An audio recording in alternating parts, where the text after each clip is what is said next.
Bonjour et bienvenue dans Théo Courant, l'émission électrique qui vous tient au courant de l'actualité de votre lycée.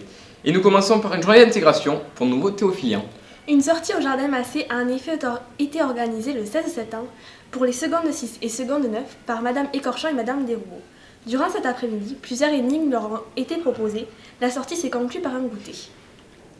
Continuons avec un événement important de ce début d'année, les Journées européennes du patrimoine qui se sont déroulées les 17 et 18 septembre.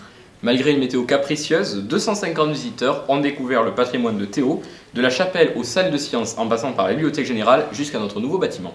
Et justement, notre nouveau CDI a ouvert le 20 septembre. Nous vous en avions parlé l'année dernière, les travaux sont enfin terminés.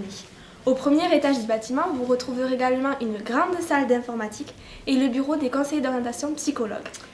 Dans le cadre du comité d'éducation à la santé et à la citoyenneté, les élèves référents santé du lycée, lauréats du concours de clip de prévention Les addictions, c'est pas pour moi, ont passé une journée au pic du midi. Nouvelle année et nouveau conseil de vie lycéenne.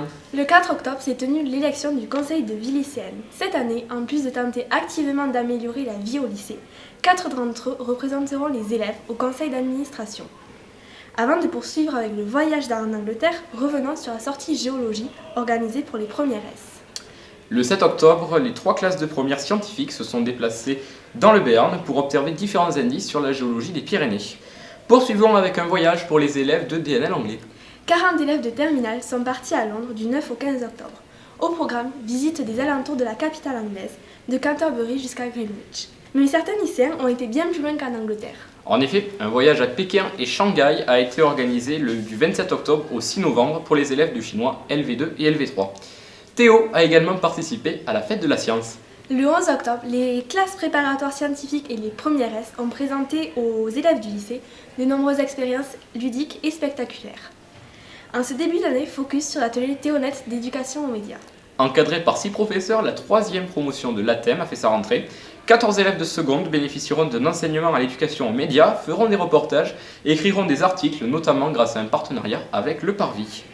Avant de terminer sur l'agenda, une autre rentrée pour l'atelier théâtre cette fois-ci. Cette année, une quinzaine d'élèves feront le retour sur les planches, encadrés par Frédéric Garcès. L'an dernier, déjà, la troupe avait connu un vif succès avec leur pièce This is the End.